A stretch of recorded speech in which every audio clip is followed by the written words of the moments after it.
We've just sold our camper van so we can travel around the world with our backpacks for the next year. Our first destination is the Balkans, and in this episode we're going to be exploring Albania and Montenegro.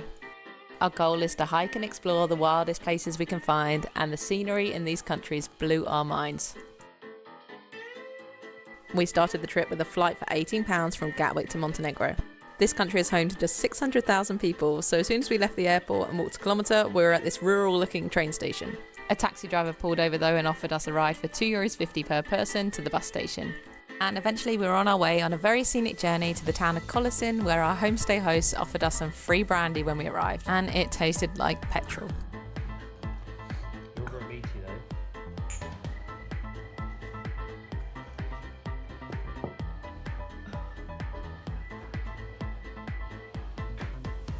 For our first traditional dinner, I ordered layered cheese and was surprised to get a plate of literally just layered cheese. But the reason we came to this area was to visit this national park where we got some lovely views of the lake. After last night's disappointing meal, we decided to cook for ourselves tonight and had to improvise with the utensils. The next day, we opted to get the train back to the capital, Podgorica. It was a very old-fashioned train which I loved and only cost a few euros. Locals really recommended the train, as apparently the scenery was featured in James Bond movies. The first issue we had was there were no seats available because people were hogging them with their bags. We had no option but to go back to where the toilets were and stand outside there for the whole journey. And on our way we saw the conductor almost getting sucked out of the train. Luckily he survived the ordeal, and he actually came to find us because he opened up an extra cabin and let us sit in there. And to be honest, the scenery was totally overrated because we spent 90% of the time inside tunnels. But it was a funny experience nonetheless, and once we were in the capital we caught a bus to Kotor. This was one of the places I was most looking forward to visiting in the Balkans, and we had a pretty wild storm on the first night. The next day we set off on a long hike up the hill so we could get a view of Kotor Bay. It was a pretty steep route and we had to make our way up 46 switchbacks, and we met 3 snakes on the way. But it was so beautiful up there and looked like a Norwegian fjord had been dropped in the Balkans. The next day we caught a bus along the bay to the picture-perfect village of Perast. There was a lovely little beach nearby, so we went for our first dip in the sea.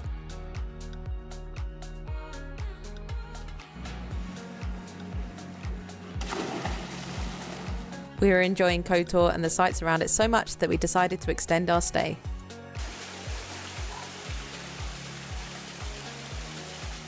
The apartment we were staying at was full, so we changed accommodation and walked up the road to this lovely new place. Craig has made a lovely Greek salad. And this is our view. The view from our balcony was absolutely incredible. Having breakfast here was such a treat. Just down the road from our apartment was this lovely spot where we could go swimming.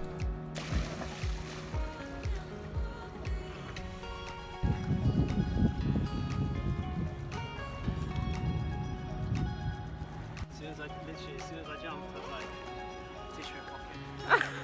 I just adored how Kotor was backed by these huge mountains, but sadly after 5 days it was time for us to leave. Our next destination in Montenegro was the town of Budva, which was a lot more built up than Kotor, but there were some nice beaches that we could walk to nearby.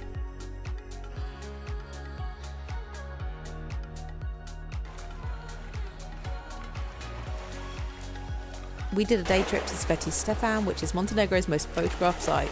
It's a 15th century fortified village which is actually privately owned by a resort, and it will cost you over €1,000 to stay there for one night. After a few days in Budva, we headed south along the coast to the town of Ulcinj. We found some nice spots to swim along the coast, and the town was really interesting as it's 68% Muslim population, so there were minarets and the call of prayer. From Ulcinj we arranged for some transport to take us to Shkodër in Albania. But as soon as we got to the border, we had a completely flat tyre, so we had to wait for about an hour for it to get fixed. We eventually made it to Shkodër, which was a really nice town with super cheap food and really friendly stray dogs.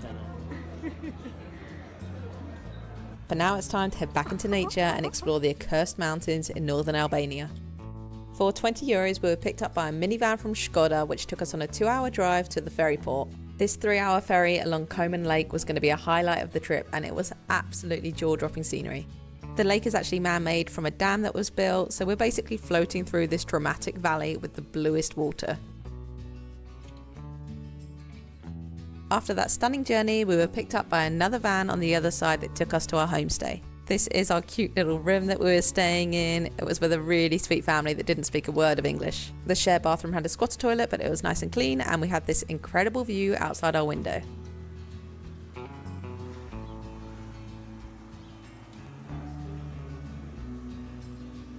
We went for a little stroll through the village and it was so beautiful, and there were cows just roaming down the main road.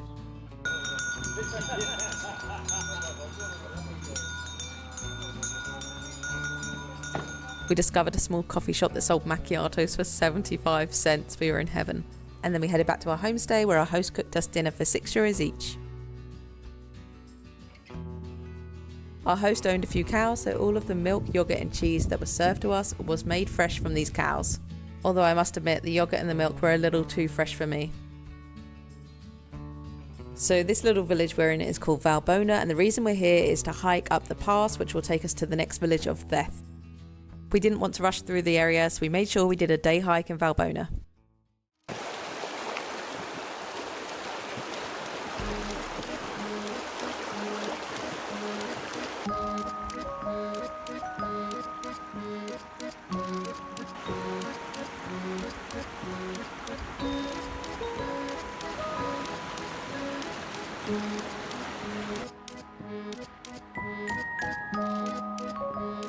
The scenery we were hiking through was absolutely spectacular, and we didn't meet a single person up here.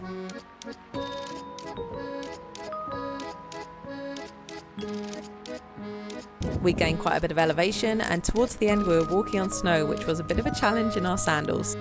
The view we got from the top was incredible though, and we were just 20 metres from the Montenegro border. This is our little picnic spot. Look at that.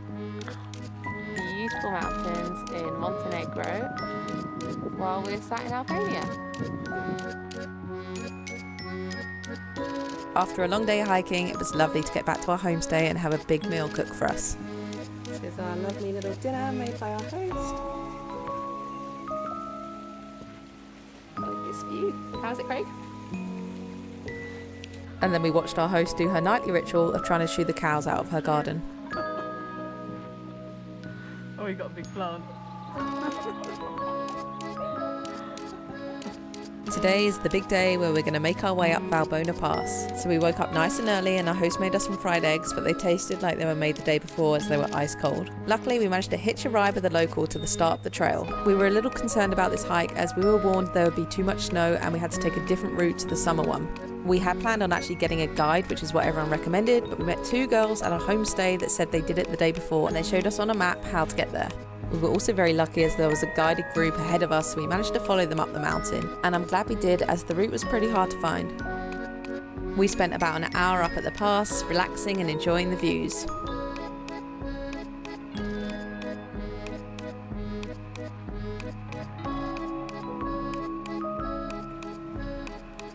Valbona Pass, we made it. And it was time to head down to the village of Theth, where we checked into one of the nicest homestays we've ever stayed in. Okay, this is our room. It's a bit of a mess because I'm just unpacking. And look at this bathroom.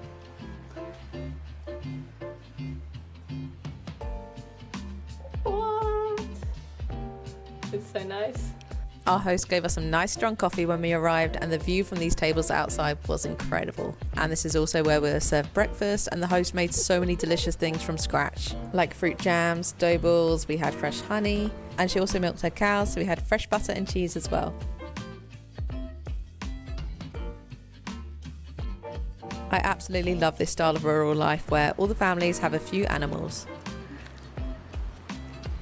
We wanted to spend some time hiking around Theth, so our first hike was to this valley to see this gorgeous river. But then it became even more impressive when we made our way up the valley towards the river source. And this has to be some of the clearest water we've ever seen. It was aqua blue.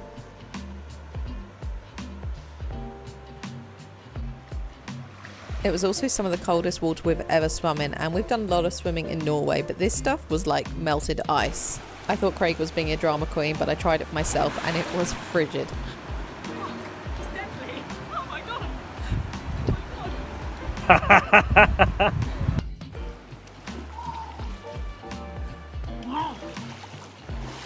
It was a scorching hot day though, so we spent the next couple of hours going in and out the water.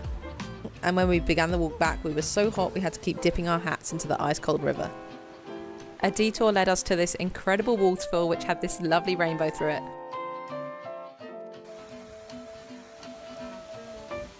And sadly our favourite homestay was fully booked for tonight, so we had to change to this one next door. It still had the stunning view outside the window, but we now had a shared bathroom and not so good food. After a few days hiking around Theth, we headed to a different area of the accursed mountains. It was a pretty tricky area to get to though, so we were very lucky that the host we were about to stay with happened to be in Skoda where we were and offered us a free ride to his place. It was a scorching hot day, so we were having to put snow under our hats to keep cool, but after a few hours hiking we arrived at the most phenomenal view.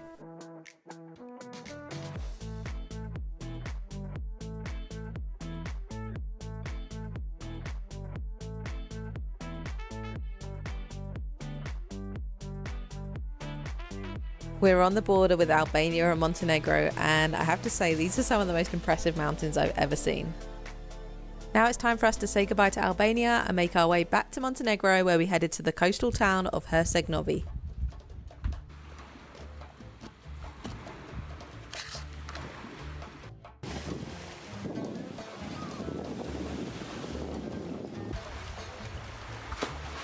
We spent most of our time basking in the sun, and one day we walked to this beach which was supposed to have healing mud. Once we found the muddy section we slathered it all over ourselves, but it definitely had a suspicious sewage smell to it, and we were the only people rubbing it on ourselves, so who knows what this mud was. The next day we checked out of our apartment and walked 3 kilometres to the bus station in the sweltering heat.